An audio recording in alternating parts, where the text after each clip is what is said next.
Meek Mills, you at a Diddy party dressed in matching outfits. Women don't even do that no more, fam. And you got a midget between y'all legs? I knew you was strange when you was bunny hopping for them white boys. Man, come on out the closet, man. Come on. Is that he's dressing like, he dressing the same he dressing like Diddy? Hugged up with Diddy? What's up, King Son? Man, you doing it, man. You deserve it, Daddy. You putting in that work. Proud of you. I love you. Yeah. When Jeffrey Epstein started showing up in places, white people started saying, hey man, what is that guy? Who is he? What do he do? How did he become rich? Man, they started giving a pushback.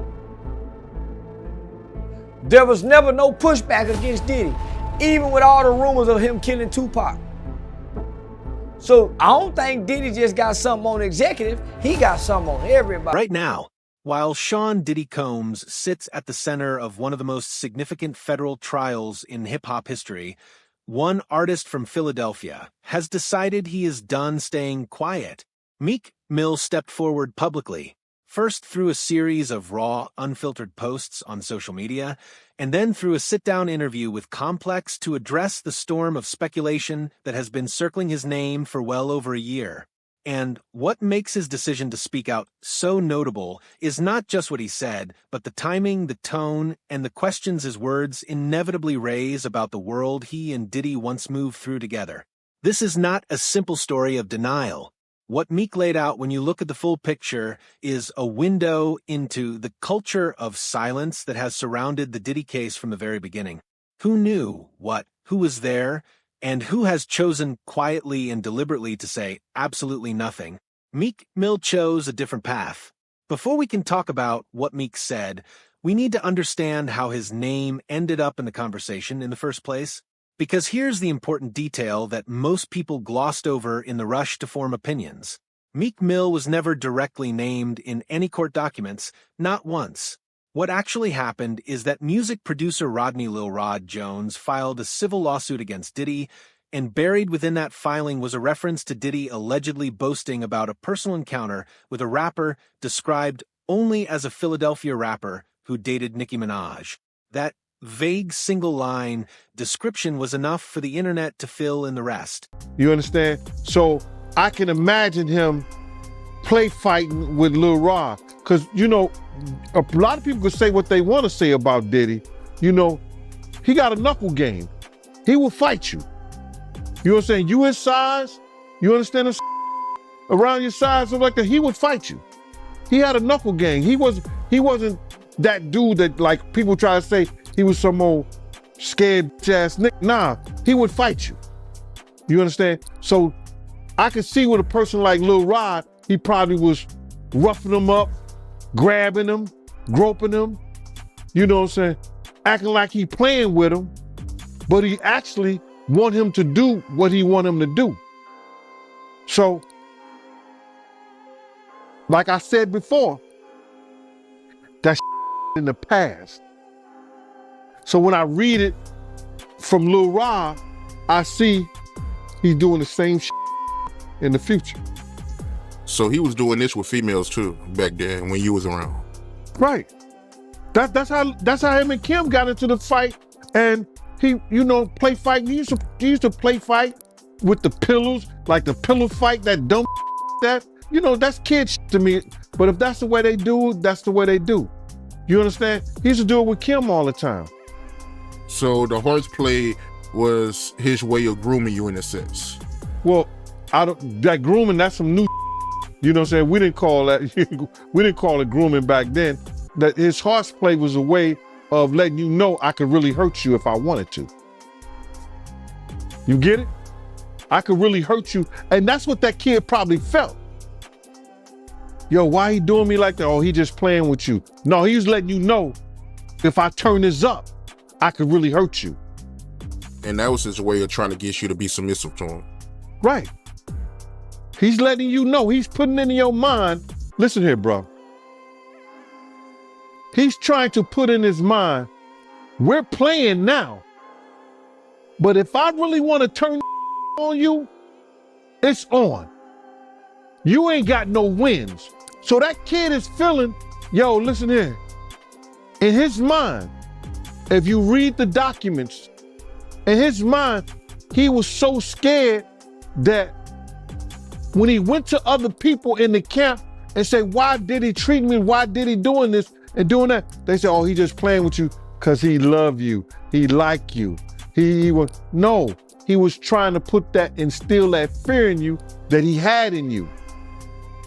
And he won. Social media caught the description and ran with it. Blog after blog picked up the thread. Algorithms amplified the speculation, and within days, Meek Mill's name was attached to allegations that the original court filing never once put his name beside. Meek himself was clear about this when he finally addressed it publicly. The lawsuit was never about him, but the media ecosystem turned it into a story about him. He even pointed out that the lawsuit in question had portions dismissed with the judge, throwing out RICO, breach of contract, and emotional distress claims. Though some elements of the case did remain active, this distinction matters enormously. There's a significant difference between being named in a federal proceeding and being the subject of internet-fueled inference. Meek's frustration, which he expressed loudly and publicly, was rooted in exactly that gap between fact and narrative.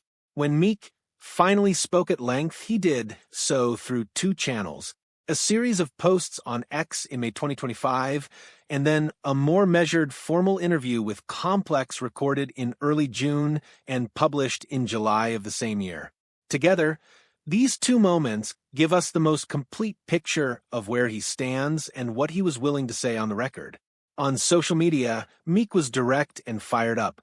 He confirmed that, yes, he attended some of Diddy's events over the years, specifically referencing New Year's gatherings, but he was equally direct about what he did not attend, the notorious white parties that have become central to discussions around Diddy's inner circle. He also made what many considered a striking admission about atmosphere, that the most extreme thing he personally witnessed at Diddy's events was the heavy presence of substances. He framed it as something widespread at those gatherings, while making clear it was not his world and never had been. How do you feel about this Meek Mill and Diddy situation? Like Meek Mill, saying no Diddy and him getting backlash, people feeling like, he being fake because, he had a relationship with Diddy. Like, how you feel about that? My man, I can't judge Meek Mill as a man. I don't know Meek Mill as a person.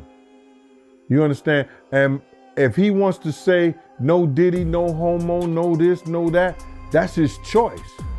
I know a lot of Philly dudes and they strong out there, and some of my people are cool with Meek Mill. You understand? People. Some of my people are cool with Meek Mill's people. Meek Mill was a young guy, and Diddy was an influencer, and he may have influenced a lot of things that Meek Mill got caught up in the game in.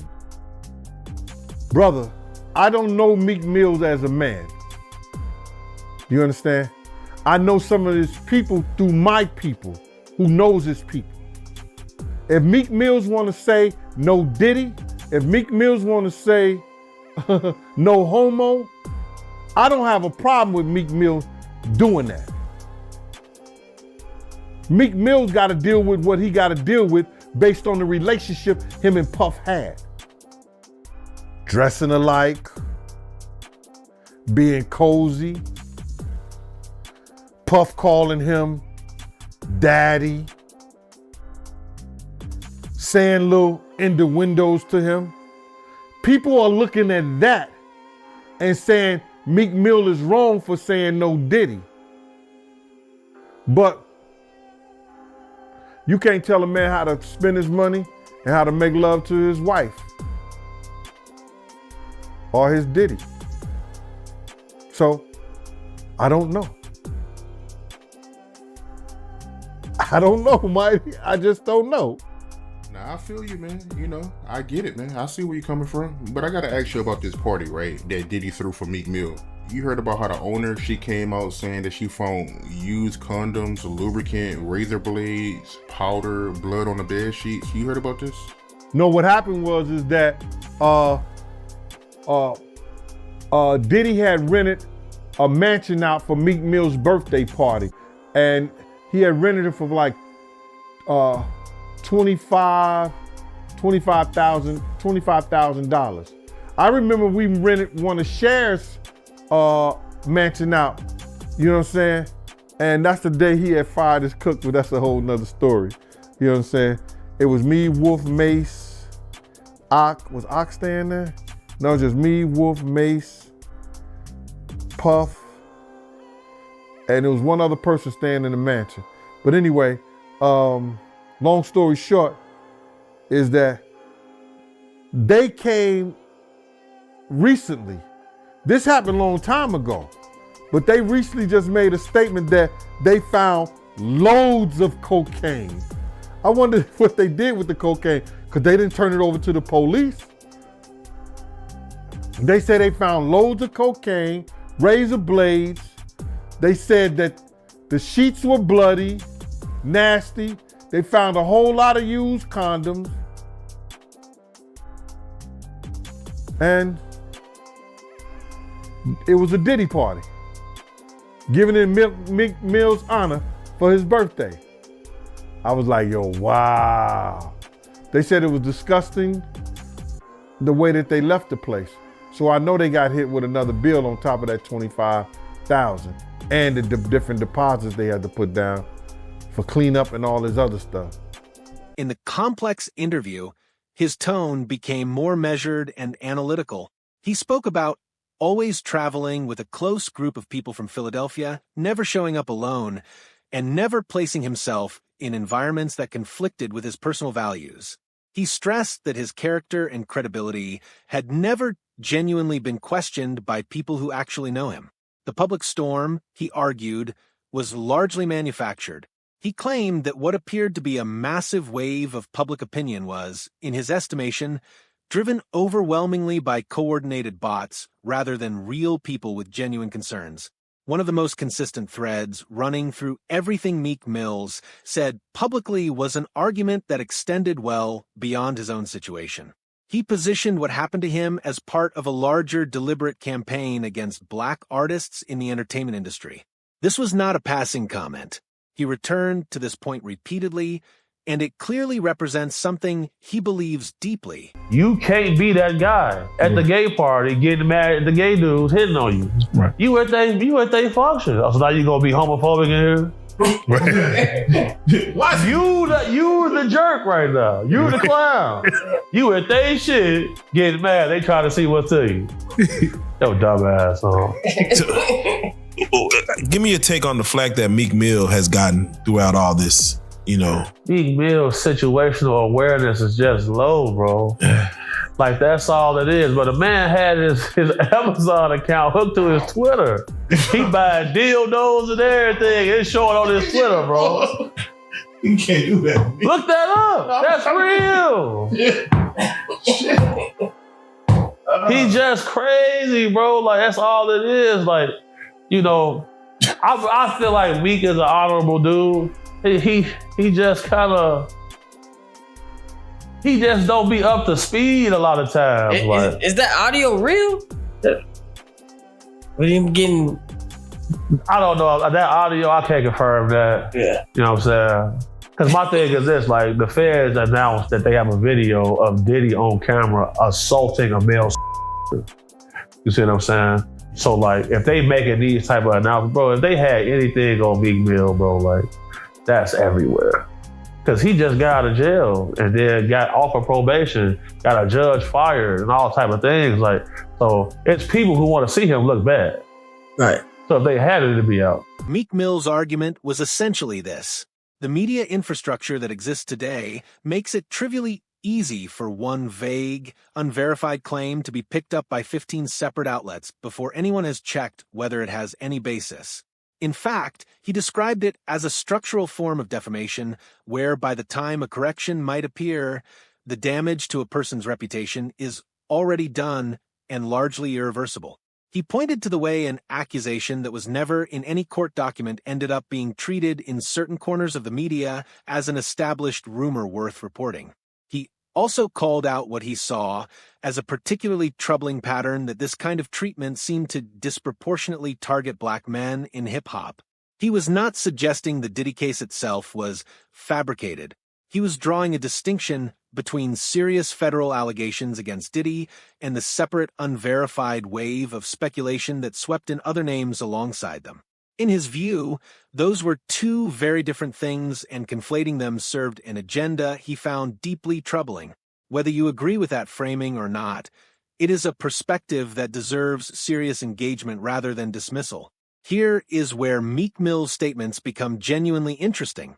And this is the thread that a lot of coverage understandably spent less time on. Meek did not just speak about himself. He turned his lens outward and asked a pointed, uncomfortable question. Why is everyone else so quiet? And they probably embarrassed for the fact to see that Meek Mill's, one of the street guys that came out of there, got caught up in this Hollywood, whereas that he's dressing like, he dressing the same he dressing like Diddy? Hugged up with Diddy? I think that Lil Rod know a lot of but I know this. Two men dress alike, it's just like two men laying down. When they both get up, they both homos. And that's real talk, bruh. My man, you go to a party, dog, and the same shirt you got on, I'm taking my shirt off. I'm walking around in a t-shirt. And then, not to blow Meek Mill's up out the water or anything like that, it was said that they checked his Google search and all the other and he was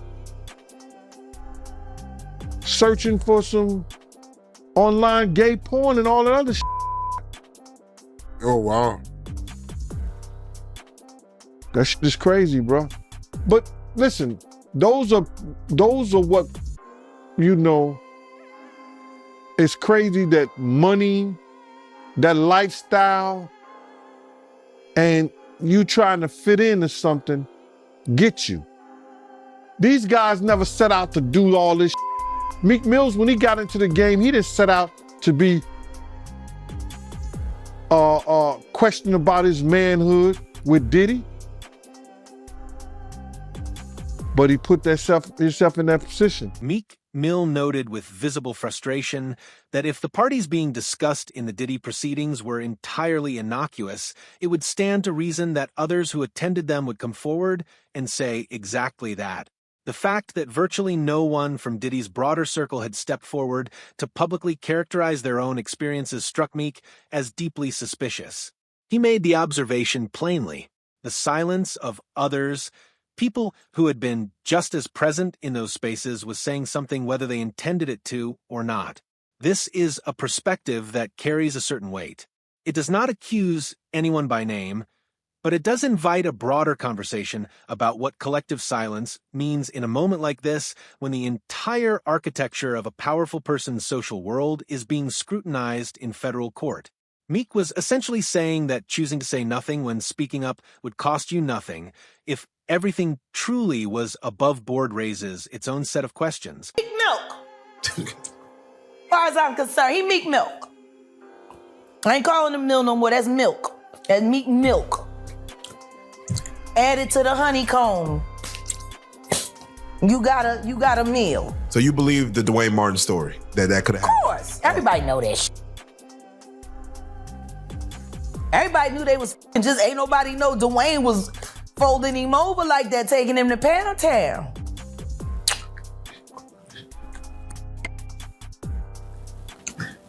And all these black running around marrying these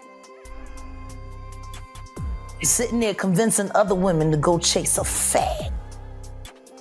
Go get you. Yeah.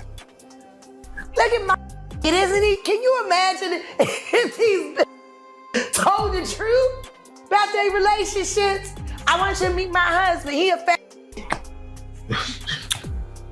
Would you like to come over? I'll make cookies. Now, Jack, you know. That's what these is doing. Hey, young man, come on over. My husband just wants to touch you for a little while on camera. I promise you, you won't feel a thing. Sniff this. Okay. So, Jack, Really? You stand on red carpets with and you sell an image of lies. Then you influence the public and ask the public to covet and want your life. Who wants that? Who jealous of that? Bunch of whack too afraid to find a real man and real love. So you marry a for a Birkin bag and then turn your head while he's a bunch of kids. I don't feel sorry for none of you, bitch. Don't y'all sit around writing your books, telling your sob stories. He was a going in, you should have known he was gonna be a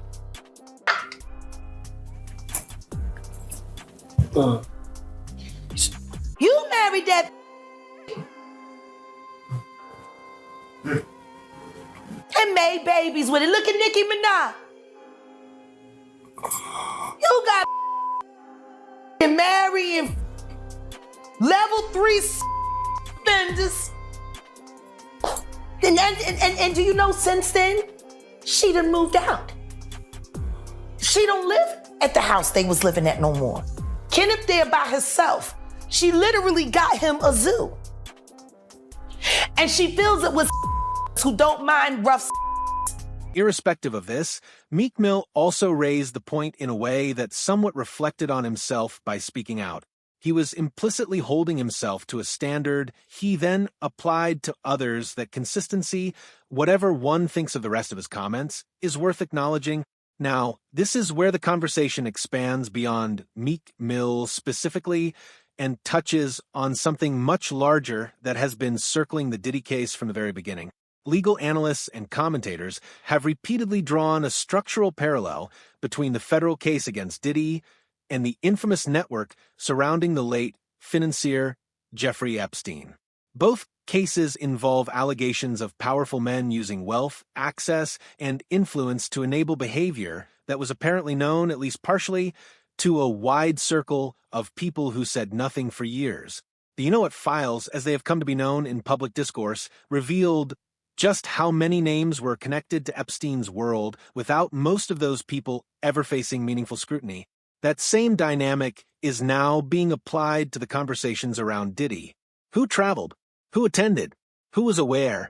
These are the questions prosecutors tend to follow in large RICO and conspiracy cases where the criminal liability can extend well beyond the central figure. Justin Bieber just came out and said that Diddy and Usher were drinking his blood in the form of adrenochrome. This is happening, y'all. The Epstein files is not just pedophilia. There's cannibalism in there. They're eating children. They're drinking blood. They're harvesting blood for adrenochrome. For those of you that still don't believe, I don't know where your mind is at, but you need to wake up because this has been happening. We've been telling you that this has been happening before the Epstein files were released. And after the Epstein files were released, some of y'all still don't believe it. And I don't know what's up with y'all. Wake up. Now I see with Diddy, as soon as he sued that liquor company, Diageo, CNN dropped that video. He's a cheap dude. If he would have paid Cassie what she was owed for getting urinated on by the Punisher, that's crazy. You got a guy named the Punisher in the house with your wife? What's really going on? Now, he didn't pay her out. He ended up paying her $30 million. Innocence don't cost that much. So there you gotta think about it. Jeffrey's human trafficking, he gets arrested. They say he's unfit to stand trial. Harvey Weinstein beat 2 cases. They just now convicted him on something, but you don't see any of it in the news. He's somewhere at his house relaxing. Jeffrey Epstein, The files. the files, Not there. they were on her desk Yeah. one day, the next day they're not there. I know how this game goes because I've been a person people have called to fix situations. You know, I've been somebody who people will call and look, we need this person to look very bad. How can you help us? How much are you gonna pay? Okay, this is what we can do. You feel me? There's been situations where politicians then pissed off people. They'll go out drinking on the town. They'll wake up with a in their room passed out. They're gonna call me and tell me what's going on. I'm gonna charge them a fee, and then I'm gonna take that money and go feed families and all type of stuff. And then I'm gonna try to help them out with that situation because they play games like this. You know, something that always happens is if you start to press a celebrity about paternity tests, you might be going into the supermarket, come out, see a gun in your car. Now the police pulling up. Whose gun is this? Now you're going to jail. Those type of things happen. You feel me? So things get very dark in this line of work and in these topics because Diddy was arrested with defaced firearms, hardcore narcotics. His drug mule was arrested, getting on a private jet. These are all things that violate interstate commerce, federal RICO laws. None of these charges was brought up. How can you have defaced firearms, automatic rifles in New York, in your hotel, and no charges get pressed about that? So once I saw that, I say basically they trying to punish him. He thought he was bigger than the program. They want to let him know, look, you cannot beat us. Don't play with us. We're going to spank you on the wrist. You're going to sit in jail 5 or 6 years. We ain't going to give you life this time. But next time, you finna get life. With a warning. It's a warning. I knew it was gonna happen. That's why I said I'm about to leave. Because I promised my mom I wouldn't be violent no more. Yeah.